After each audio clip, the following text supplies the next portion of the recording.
Está começando o Maré Alta, o podcast da Baixada que faz análise crítica e debate os fatos e notícias que pegam para geral.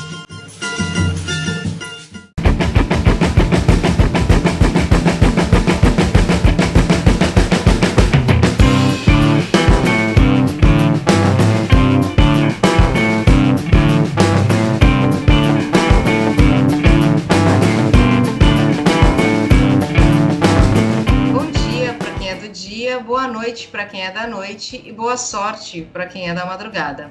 Está no ar mais um programa Maré Alta. Eu sou Patrícia Camargo e estamos gravando numa quarta-feira aqui na Baixada da Santista. Hoje já não tão quente, a gente está se despedindo do verão, né? Tá chegando, já estamos no outono. Hoje é dia 7 de abril. Esse podcast começou no meio da pandemia e é imprescindível para a gente começar falando sobre isso. Vai chegar um momento que estaremos aqui para falar que isso está terminando, mas por enquanto, não. Ontem foi o dia que o Brasil teve o maior número de mortes desde o início da pandemia. Foram 4.195 vidas perdidas. E para reiterar que estamos nessa situação por conta do presidente genocida, aí vai uma das notícias do dia. Uma notícia do UOL de hoje, de hoje no meio da manhã. Governo não gastou 29 bi autorizados para o auxílio em 2020, diz estudo. E além disso, no total, o governo deixou de gastar 80,7 bilhões, 13,3% dos 605 bilhões autorizados para enfrentamento direto dos efeitos da pandemia da Covid em 2020. A maior parcela corresponde ao auxílio. Depois vem os gastos com auxílio federal aos estados, Distrito Federal e municípios para lidarem contra o novo coronavírus.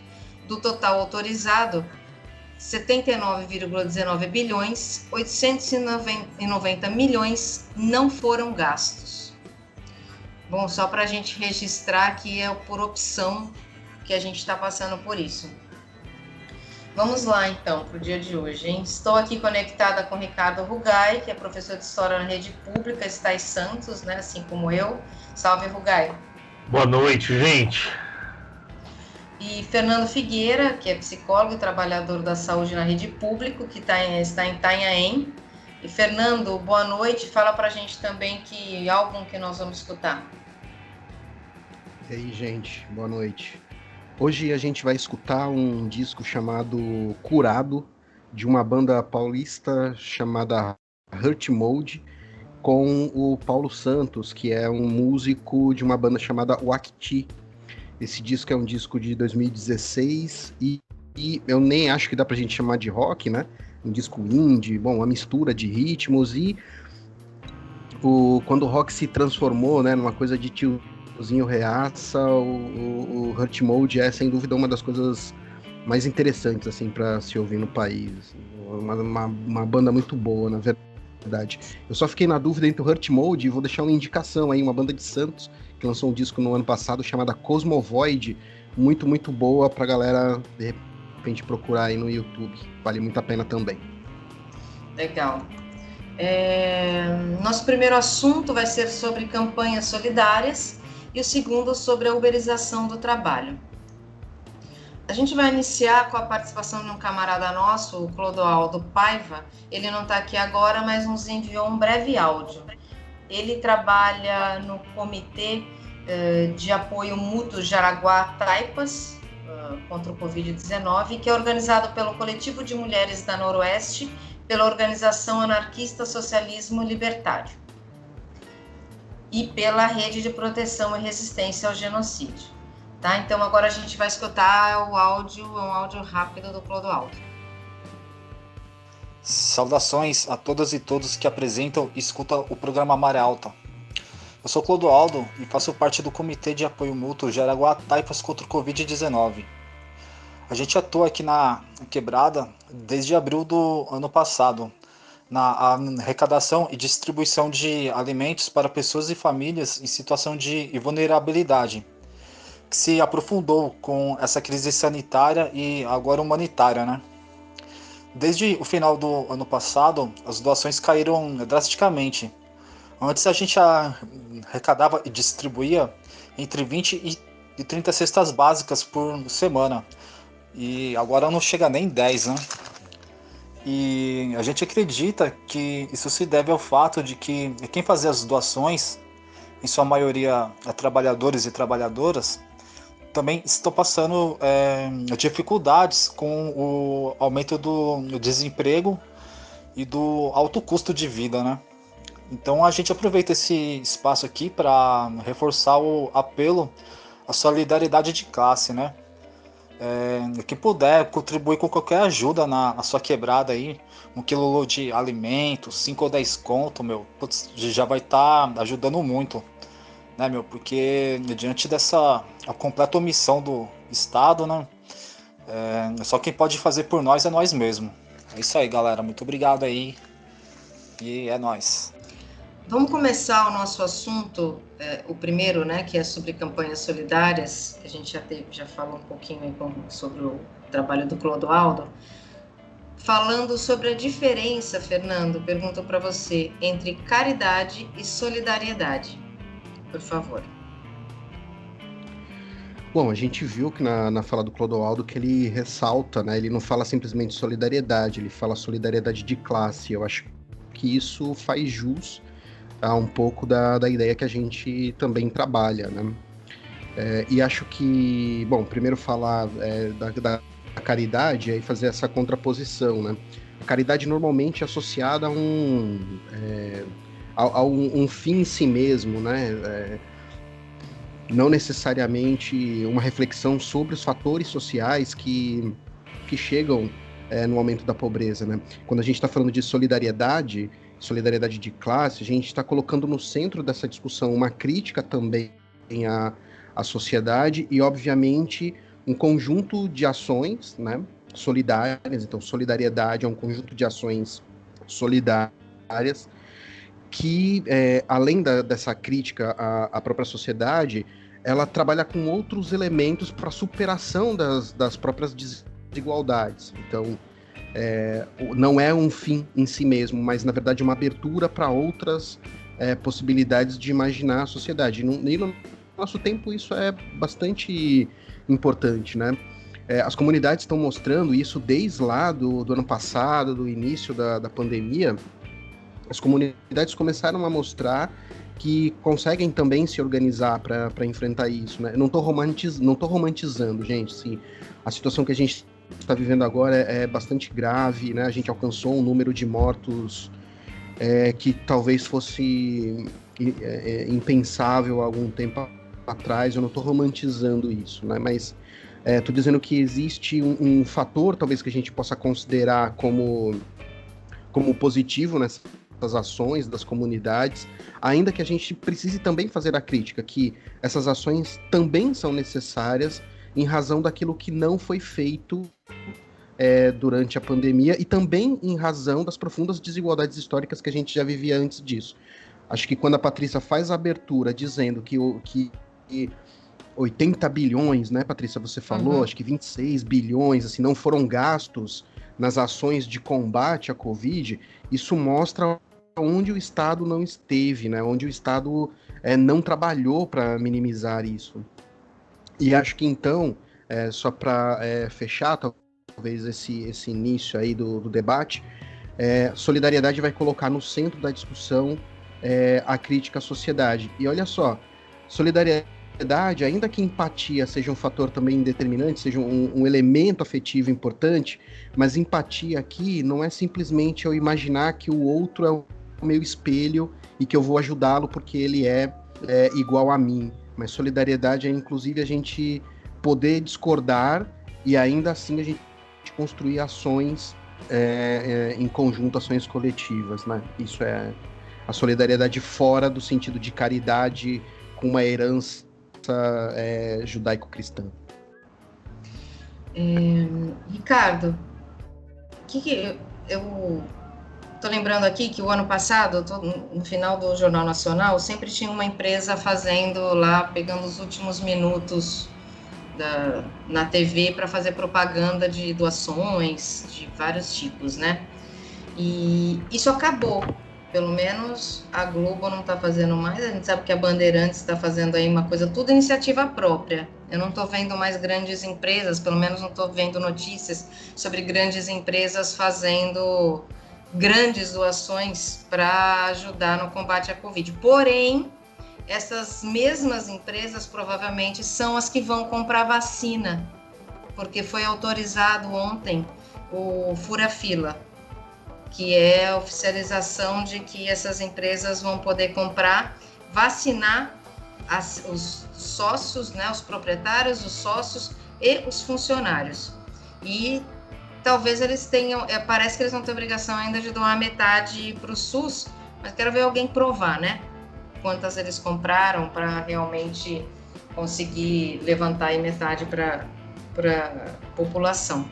O que você fala para a gente sobre essa mudança aí de atitude das empresas?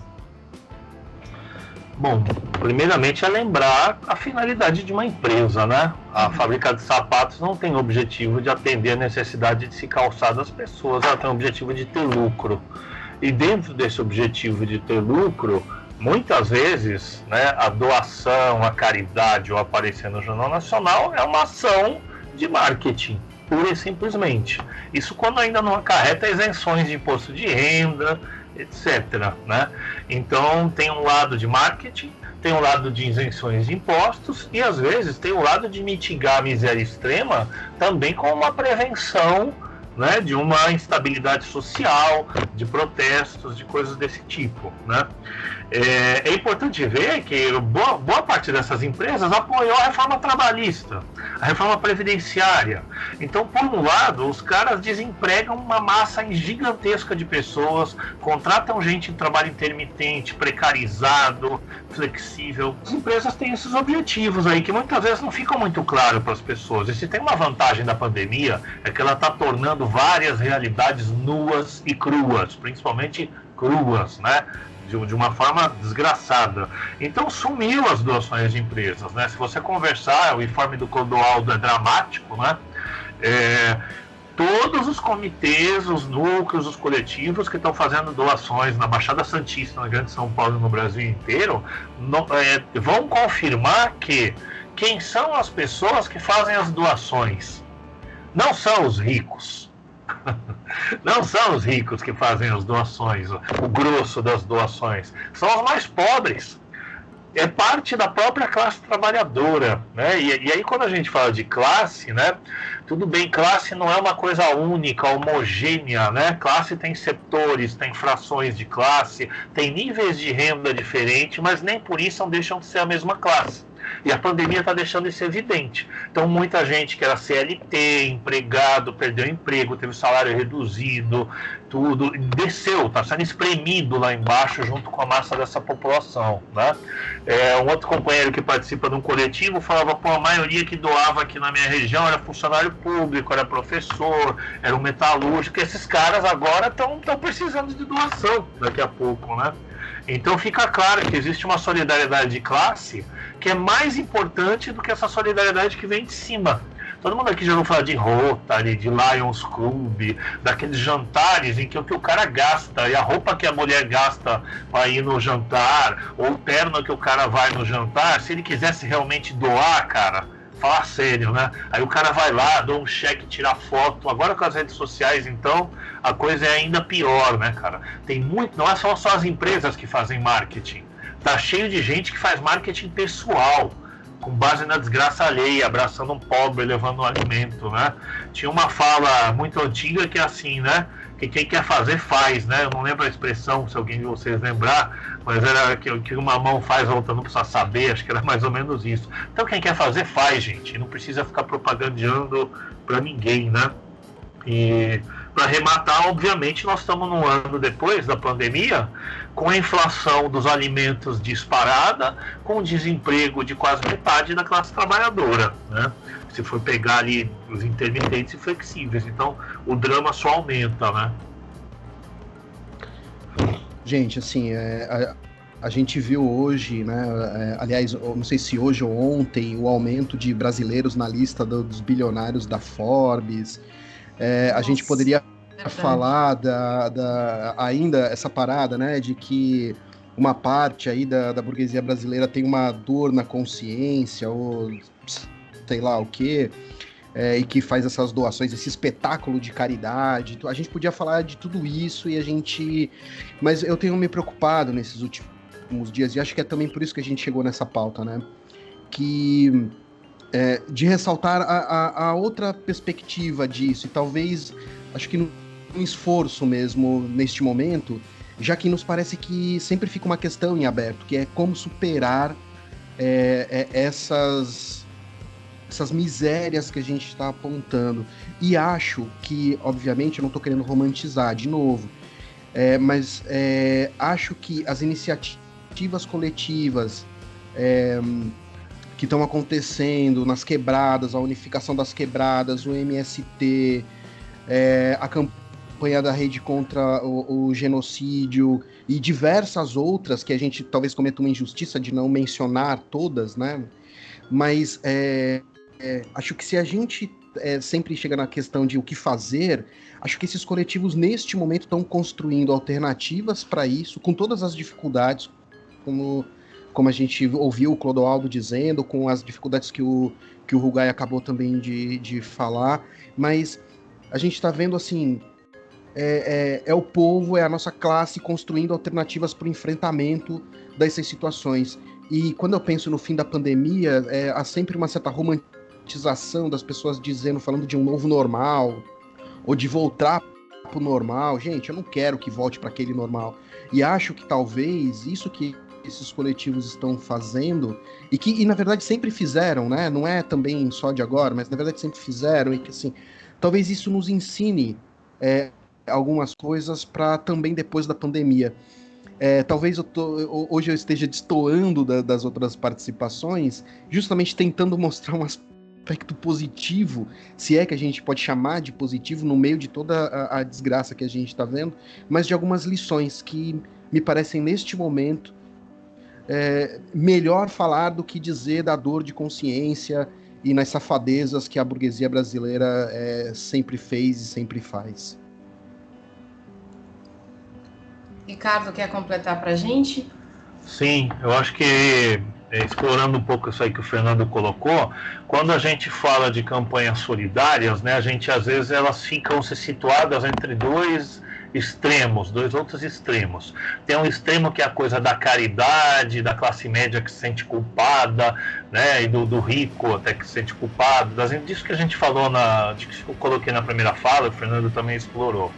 Mas também tem uma crítica, muitas vezes partindo de alguns setores que vêm da esquerda, dizendo o seguinte: isso é caridade, isso é um enfrentamento, a gente tem que fazer luta, a fome é um problema estrutural, vem do capital, vem do sistema, etc. Só que, lógico, você não destrói o sistema, não combate o capital, não transforma radicalmente as coisas do dia para a noite e do nada. Todo mundo sabe que os problemas são estruturais, né? E o fato de você estar fazendo uma campanha solidária não significa que você é um idiota e que você ignora isso, né? Pode significar, inclusive, que seja um caminho para reconstituir laços, né, sociais para passar adiante. Fala, Fernando. Putz, não, Gaiva, foi mal, cara, não queria te atrapalhar. Não. Mas eu ia falar uma coisa, acho que talvez aí nessa pegada, eu lembrei, na verdade, quem não assistiu ainda, recomendo um filme bem legal que se chama O Judas e o Messias Negro, que conta a história do Fred Hampton, se não me falha a memória, dos Panteras Negras nos Estados Unidos. E uma das ações solidárias que os caras fazem nos bairros, né, nas comunidades negras, é o café da manhã para as crianças. E os caras têm a ideia de que assim, as pessoas precisam estar em pé, precisam comer para se pensar em qualquer outra coisa, né, cara? E aí eu acho que faz parte disso que você está dizendo, né? Sim, e além da coisa, né, fisiológica da comida mesmo, você não forma um grupo de lutadores sociais do nada. Você não chega para alguém que você nunca viu na vida, que você não conhece, e fala: vamos embora lá passar uma situação arriscada, fazer um enfrentamento coletivo. Não, essas pessoas precisam se relacionar. precisam gerar laços de confiança, precisam gerar laços solidários. Né? Na pandemia, com tudo remoto, a falta da vivência presencial dificulta muito isso. Mas tanto esse exemplo que o Fernando colocou dos Panteras Negras, cara, se a gente for olhar a história aí de várias organizações, movimentos sociais, tem esse componente. Tá? Praticamente toda a história do movimento operário na América Latina, né, mesmo lá na Europa, vindo da Revolução Industrial, ninguém começou fazendo uma greve revolucionária insurrecional do nada. As primeiras associações operárias, que nem tinham nome de sindicato, eram sociedades de socorro mútuo, cara, de ajuda mútua. E sabe o que era essa ajuda mútua? Às vezes era pagar o caixão e o velório de uma pessoa que morreu, era tão pobre que não tinha dinheiro para isso. Isso aqui no Brasil tem uma história muito interessante, que essas caixas de socorro mútuo, que era uma caixinha que vai para o cara que faltou no trabalho, para repor o dia dele, para a pessoa que ficou doente, depois vai evoluindo para um fundo que é gerido pelos trabalhadores e por sindicatos que eram autônomos, né? Isso só vai ser institucionalizado depois. A previdência que a gente conhece hoje, ela vai ser primeiro dos trabalhadores autônomos, depois de sindicatos oficiais, de estados, até que chegue no ENAMPS, no INSS, são décadas, mas eram fundos de socorro mútuo dos trabalhadores. Né? Eu poderia citar aqui outros exemplos também, mas a união para a solidariedade sem luta pode ser um começo. Né? E esse laço solidário, do noite para o dia, pode se converter num laço solidário não só para doação e para ajuda mútua, mas para reivindicar e para tomar. Porque tem uma hora, vamos falar o português claro, que aquilo que é necessário para a vida, ou você obtém trabalhando, ou você recebe, ou você toma. Em algum momento vai ter que se organizar da tomada daquilo que é das pessoas. Desculpa me estender um pouco, provavelmente que a palavra vai falar mais curta, mas quem é responsável pelos pagamentos da maior fatia de impostos para o Estado brasileiro é a população pobre, que ganha até 5 salários mínimos. São eles que pagam a maior taxa de impostos. Né? Os ricos pagam quase nada de imposto nesse país, pagam metade dos pobres percentualmente. Então as pessoas têm direito de ter retorno sobre essas coisas. Né? Isso não está sendo dado para as pessoas quando vem do Estado, por exemplo, né? E tem que ser cobrado. Vou deixar aqui uma dica do Clodoaldo, que é o site periferiaemmovimento.com.br. E a Periferia em Movimento e o Nós Mulheres da Periferia mapearam 29 campanhas solidárias que combatem o impacto da pandemia nas periferias. Tá? A gente está falando de São Paulo. Fica aí a dica para quem quiser colaborar. Aqui na Baixada também tem bastante iniciativa de campanhas que aconteceram em outros momentos e agora estão voltadas para o combate da fome, né, durante a pandemia. Nós vamos citar duas aqui, que é a Associação de Cortiços do Centro, né, e a Unificação das Quebradas. Vocês os encontram nas redes sociais. Vamos ficando por aqui com o primeiro bloco e a gente já volta para falar sobre a uberização do trabalho.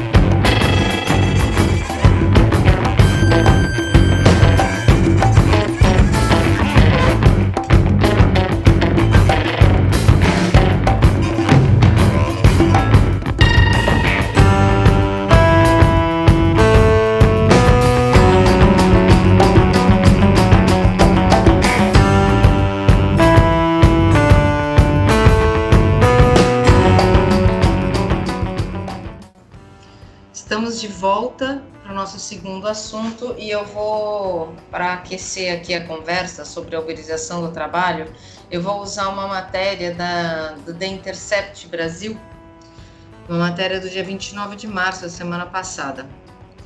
Amazon sabe que entregadores urinam em garrafas e defecam em sacolas, mostram documentos levantados pela Intercept. A empresa diz que, caso os funcionários realmente precisassem urinar em garrafas, ninguém trabalharia para nós. Mas eles garantem que isso é mentira. Vou ler um trecho aqui. A viagem agendada do senador Bernie Sanders para Bessemer, estado do Alabama, em apoio à campanha de sindicalização dos trabalhadores da Amazon, fez a empresa se antecipar aos debates. Dave Clark, executivo da Amazon, declarou que a gigante de $1 trilhão seria a Bernie Sanders dos empregadores, além de lançar uma provocação. Ele disse: se você quiser ouvir um discurso sobre salários de $15 por hora e sobre assistência médica, o senador Sanders estará falando a respeito disso no centro. Mas se você quiser ganhar pelo menos $15 por hora e ter um bom plano de assistência médica, a Amazon está contratando. O deputado Mark Pocan respondeu pelo Twitter: pagar 15 horas aos trabalhadores não faz o empregador ser progressista se você impede a sindicalização e faz os trabalhadores urinarem em garrafas de água. E a matéria segue aqui com os documentos que foram levantados por eles, onde comprova que realmente isso acontecia. Parece que começou em 2018 e diz que até o momento da publicação a Amazon não tinha ainda respondido ao Intercept. Eu vou pedir para o Ricardo começar essa conversa para a gente sobre a uberização. Você vai começar pela Amazon, Ricardo? Por favor. Vou começar pela Amazon, né? Porque a primeira vez que eu ouvi falar da Amazon na vida, eu entendi a Amazon como um site de livros, né? De CDs na época, tudo. E à medida que o tempo foi passando, a Amazon hoje vende, eu não sei o que a Amazon não vende, né? Até um canal de streaming a Amazon tem, a Amazon tá em tudo, ela compra e vende tudo. E a Amazon é uma representação típica daquilo que em economia a gente chama de concentração de capital e de monopólio, né? Os caras vão engolindo tudo. Então é isso, você entra, o objetivo da concorrência, todo mundo fica falando da livre concorrência, do livre mercado, mas o objetivo de quem concorre é matar a concorrência e se tornar monopolista. E a partir do momento que você reina no mercado, você estabelece preços, né?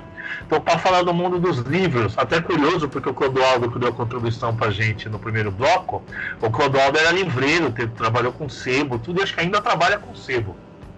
Depois ele confirma para nós. Vários sebos se cadastraram num site chamado Estante Virtual no Brasil, né? Site bacana, etc. Com o tempo, a estante virtual foi se tornando mais poderosa, começou a aumentar as taxas sobre os livreiros brasileiros, virou um opressor dos livreiros, em vez de ser um aplicativo de viabilização. E com a chegada da Amazon, se você pesquisar hoje um livro na estante virtual, provavelmente vai ter uma chance maior dele ser mais barato na Amazon. Então, o movimento é esse. E esse preço baixo deles, né, se faz tanto oprimindo o preço de quem vende em massa para eles e produz, quanto oprimindo os trabalhadores, né? É uma questão que está aí desde o início do capitalismo, né?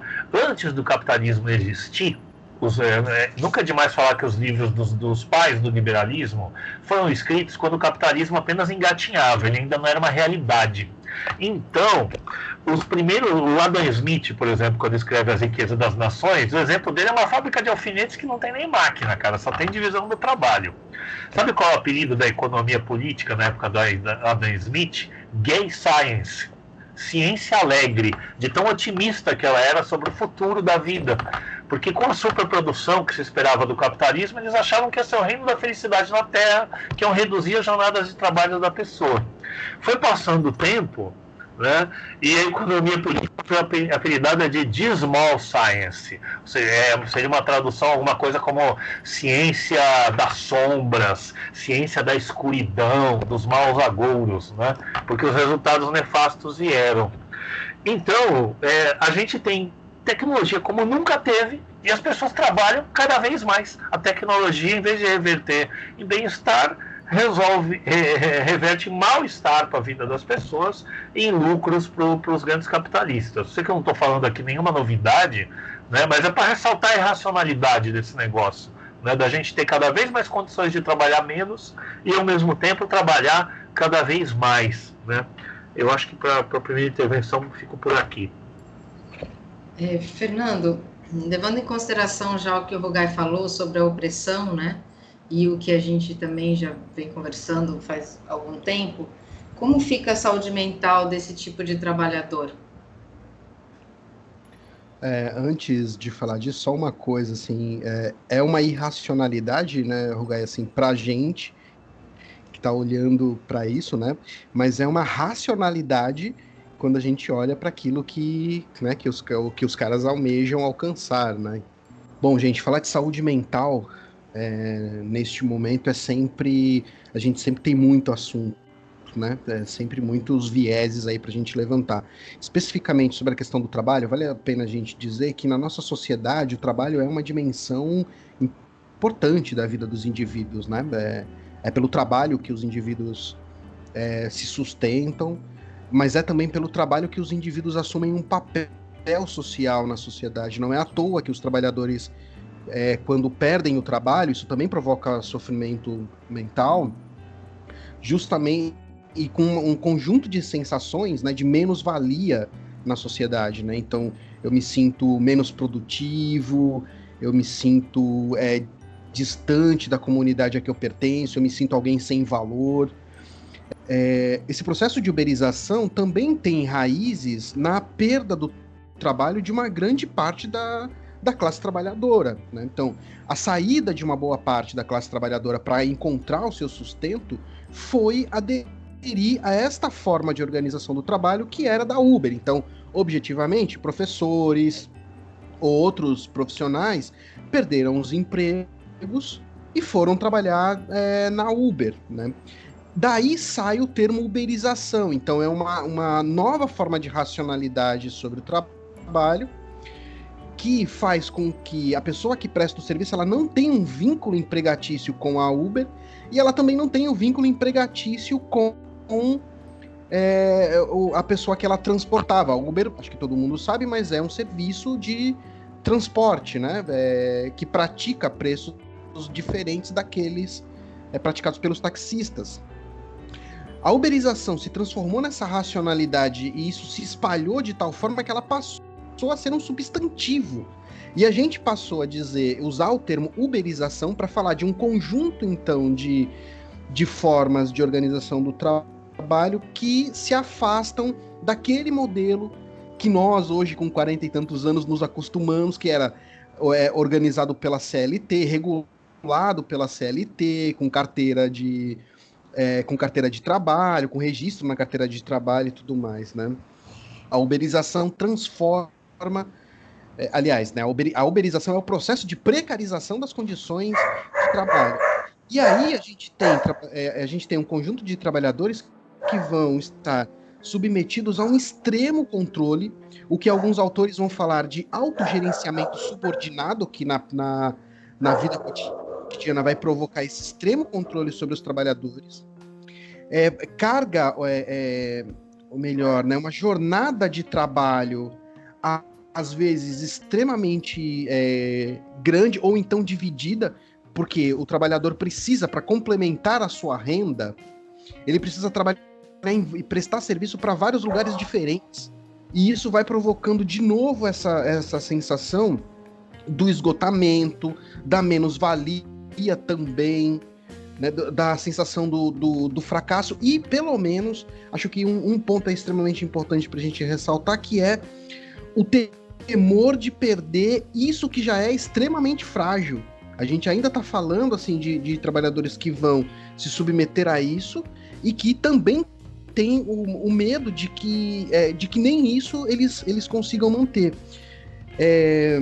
Acho que uma das coisas que a gente talvez discuta adiante, a ideia de uberização, que a gente está chamando aqui de precarização do trabalho, essa é a grande verdade, né?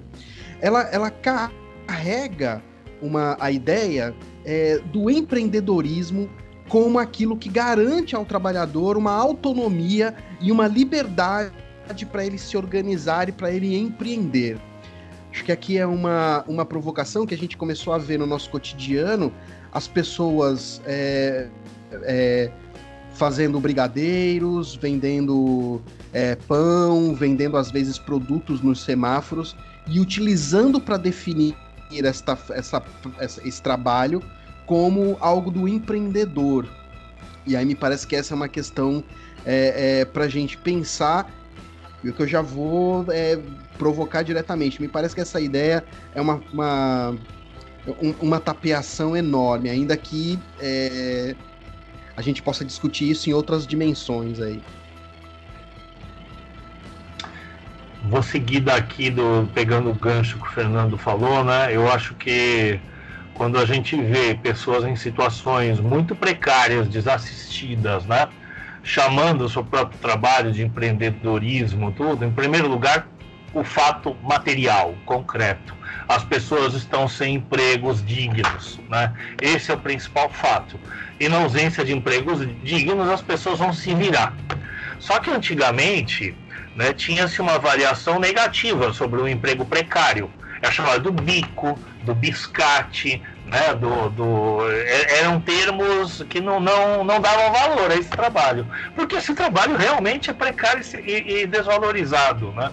Ultimamente parece que é como se houvesse uma compensação no plano da linguagem, no plano subjetivo, pela degradação no plano real, no plano material. Então você vai se chamar de empreendedor, etc. Tudo. Então, não me entendam mal. Não há nenhum problema em as pessoas se virarem como pode para sobreviver, porque é uma necessidade de todos, né? Mas a gente tem que ficar muito de olho aberto, porque junto eles empurram de contrabando uma ideologia onde parece que é bacana isso, onde parece que as pessoas chegaram a essa condição por vontade própria. Né? É o professor, a professora com salário aviltado, que vende natura e avô na sala dos professores, é a pessoa que tinha um emprego legal e de repente aluga um carro para estar fazendo Uber, né? E aí eu acho que é interessante pensar, né? Tem uma notícia que já é de algum tempo atrás, mas acho que é desse ano ainda, se eu não me engano, deixa eu até conferir aqui, que a Uber perdeu um processo na justiça inglesa, né? Foi... Só um minutinho, gente. Foi agora em fevereiro a notícia. Ela perdeu um processo na Suprema Corte Inglesa. E olha que bacana, é um processo que começou a ser movido em 2016 por 25 motoristas de Uber. Tem processos semelhantes nos Estados Unidos e tem processos semelhantes no Brasil. Então, olha só, nós estamos falando da Inglaterra, né, o país que é a pátria originária do capitalismo, o país que é o país onde se originou o liberalismo econômico, a ideia do livre mercado, é o país onde o trabalho assalariado, proletarizado, começou de fato em condições degradantes, e na época as pessoas recebiam por hora, recebiam por peça, até com muita luta se avançar para a organização sindical, para os direitos trabalhistas. E é curioso que nesse país que é considerado a pátria originária do capitalismo e do liberalismo, seja o país onde a Suprema Corte reconhece os trabalhadores do Uber, não como parceiros, né, comerciais da Uber, empreendedores, mas como trabalhadores com direitos dos trabalhadores assalariados, né? É importantíssima essa decisão. É importantíssimo mostrar como um pequeno grupo de trabalhadores bem articulados e com uma causa que é justa conseguem mover, às vezes, coisas que as pessoas julgam impossíveis. É curioso também que todas as medidas que têm a ver com a uberização, trabalho intermitente, flexibilizações terceirizações, tudo isso que empacotaram na reforma trabalhista do Temer, e que eu quero ver algum candidato a presidente com chances reais de ganhar tocar nessa questão. Não vi ninguém falar até agora, né? Todas essas medidas aí são apresentadas como modernização. E os direitos trabalhistas são apresentados como uma coisa velha, arcaica, a ser superada, né? E quando essas coisas ainda vêm associadas à tecnologia, aplicativos bacaninhas, cheios de designs, quando permitem que pessoas que nunca pegavam táxi, porque táxi no Brasil é caríssimo, tenham acesso a Uber, um monte de gente acha bacana e demora-se um pouco para perceber a situação real, né? Então é mais uma vez uma tecnologia que vem para ajudar talvez um pouquinho o consumidor, no primeiro momento, até ganharem um mercado, um monopólio, e para desgraçar a vida de trabalhadores, né? E o mesmo acontece em vários outros setores, como a Amazon, como os aplicativos de entrega, que agora na pandemia estão mais do que bombando, né? Eu acho que muita gente deve ter visto uma foto que é um trabalhador de entrega, já tarde da noite, com a sua moto encostada, né, numa fila com aquele puta caixote lá nas costas de entrega de comida, de uma empresa que eu não vou falar o nome aqui para não fazer propaganda de graça, na fila para receber uma quentinha das campanhas de doação de alimentos. Para fechar o ciclo aqui, né? Campanha de alimento para o cara que trabalha numa empresa de aplicativos e um trabalho uberizado. Eu vou aproveitar e vou lembrar aqui que você falou da empresa de comida, dos entregadores, porque em julho do ano passado houve o aparecimento do movimento break dos apps, né? Então, eu ia até, enquanto vocês estavam falando, eu dei uma pesquisada aqui, eles não estão, eu já escuto falar do líder deles, já vejo ele pela mídia, mas não vejo mais um movimento atuando. Aí eu fico pensando, né, a gente estava falando aí do cansaço, da saúde mental, certamente do ano passado para agora só piorou para eles, né, porque piorou para todo mundo. E onde eles estão agora? Né? Então aí faço essa provocação aí pro Fernando. Assim, imagina o esgotamento que eles estão depois dessa luta e que eu saiba, eles não conseguiram colocar para diante, né, aprovar nenhuma reivindicação. Porém, vou deixar aqui uma outra notícia que acho que a gente pode juntar com essa, que é aí 2 empresas de entregas de comida, as 2 maiores empresas anunciaram pacotes de auxílio para os restaurantes. Por exemplo, uma delas ficou de disponibilizar 100 milhões em crédito para o setor de restaurantes. E a empresa já tinha emprestado 86 milhões. Ou seja, não dá para fazer um seguro de vida que seja para esses caras que andam de moto, que nem louco aí para fazer as entregas no menor tempo possível. Mas para salvar os restaurantes agora dá. Tem até a ver com o que a gente falou no primeiro bloco, né? Acabou o que eles podiam, ninguém quer saber mesmo do povo, da gentalha. Então agora estão tentando salvar as empresas, que eles vão alegar que sem as empresas não vai ter um emprego, ainda que seja esse emprego miserável, né? Esse trabalho miserável, precarizado. Fernando. Patrícia, eu acho que hoje, nesse momento que a gente está... eu falei no primeiro bloco, né, de um esforço de olhar uma perspectiva positiva disso. Eu estava ontem assistindo uns vídeos e eu vi o Paulo Lima, né, que é o Galo, que é... Isso, o Galo. Que sempre aparece, né, do movimento dos entregadores, e tava vendo as falas dele, e falas muito boas, né, problematizando a questão de classe, falando das ações solidárias, das ações coletivas dos trabalhadores, assim. Acho que esse é um ponto interessante. Eu não sei dizer como as coisas estão nesse momento, né, enfim, mas acho que as ações que fizeram, e me parece pelas falas, e são falas recentes, que acho que continuam na luta, né? E acho que isso muito importante. E você falou no primeiro bloco, porque a pandemia vai acabar, isso vai estar pior, né? Assim, sem querer, porque a gente, se tá difícil para quem tá perdendo o emprego aí na carteira assinada, imagina o que vai acontecer com essa geral logo após. Gente, eu acho que a gente tá chegando, assim, num momento, assim, extremo, que é o seguinte: ou a gente vai construir ações coletivas e a gente vai para o enfrentamento disso, ou a gente vai para a barbárie. A uberização me parece que é um passo a mais para isso, né? Um ingrediente a mais, assim, nisso. E a gente está falando dos entregadores, o Rugai acabou de citar os professores. Eu trabalho na saúde, né? A gente também vê isso entre os profissionais de saúde, profissionais que têm que trabalhar, fazem a jornada de trabalho no serviço público, depois vão para o home care, depois vão para o hospital e vão durante o seu dia fazendo 3 jornadas de trabalho, né? Isso é precarização também, né? Então eu acho que a gente está chegando num momento em que a gente precisa problematizar a questão do trabalho, colocar no centro dos nossos debates o trabalho, e todas as outras coisas estão junto, né? Como a gente falou aqui, né? A gente falou dos professores e a gente colocou a questão de gênero, a questão de classe, a questão de raça nesse debate. Acho que a gente precisa reposicionar aí os debates sobre o trabalho, e essas dimensões desse debate estão juntas, né?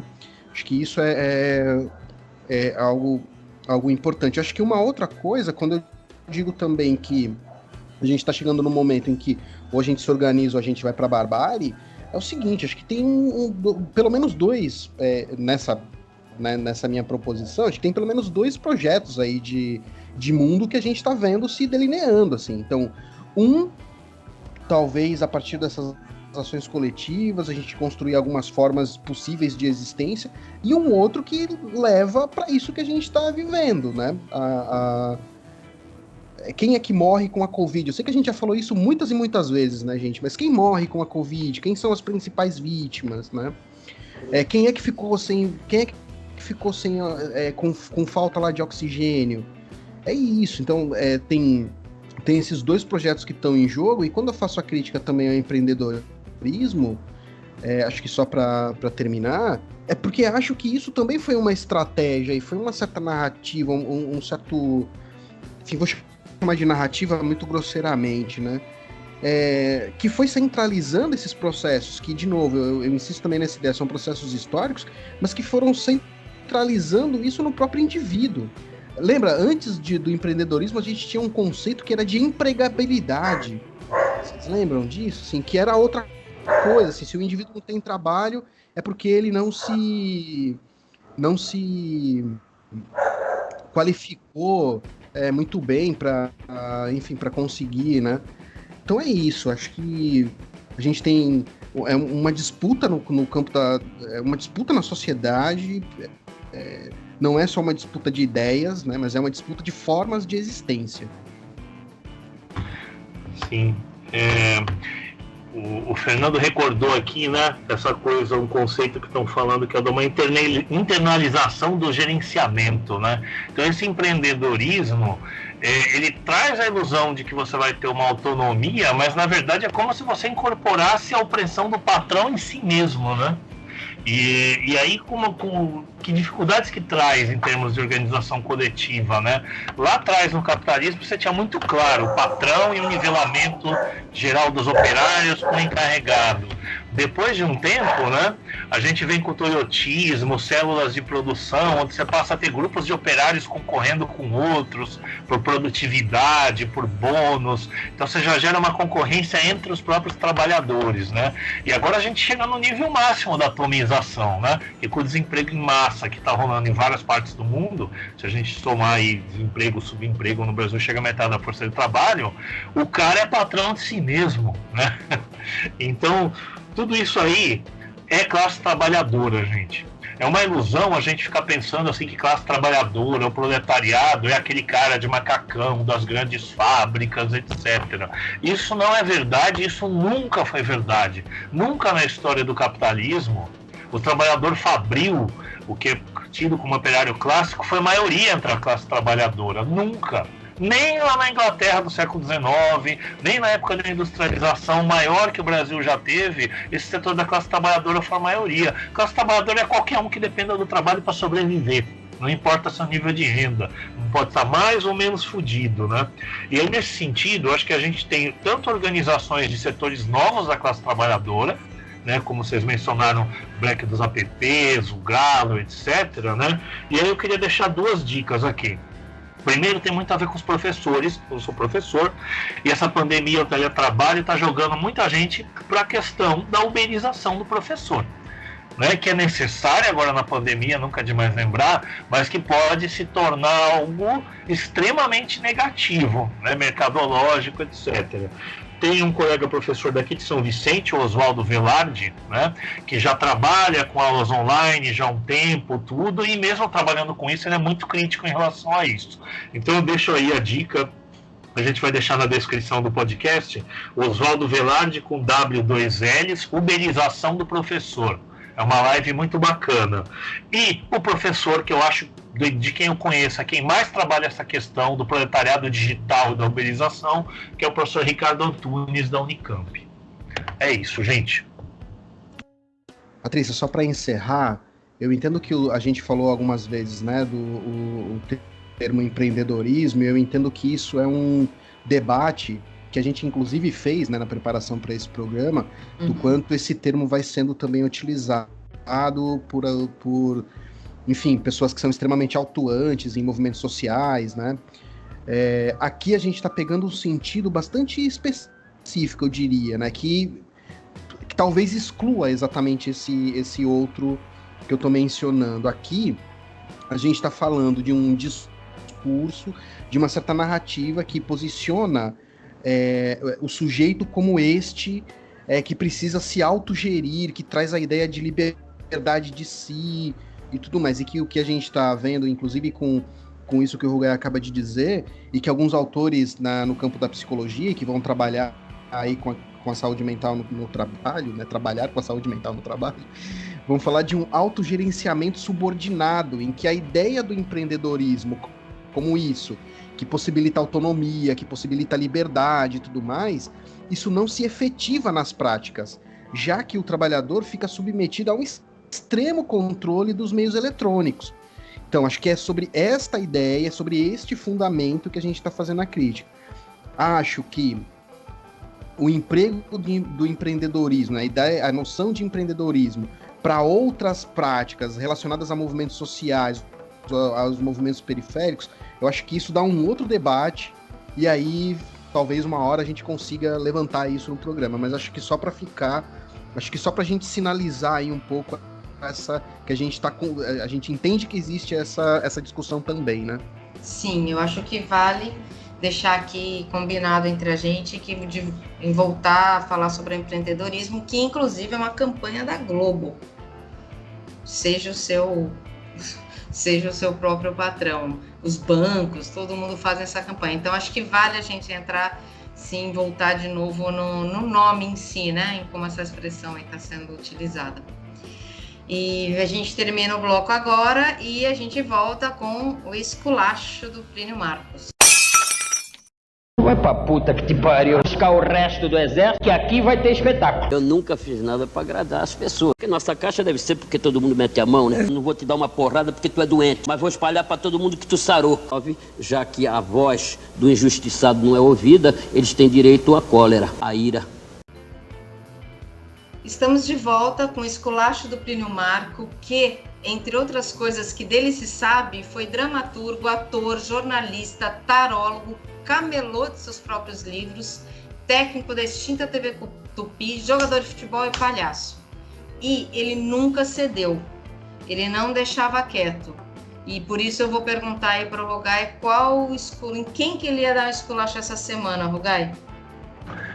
O meu esculacho dessa semana vai para o ministro do Supremo, que é o novo fantoche do Bolsonaro colocado lá, né?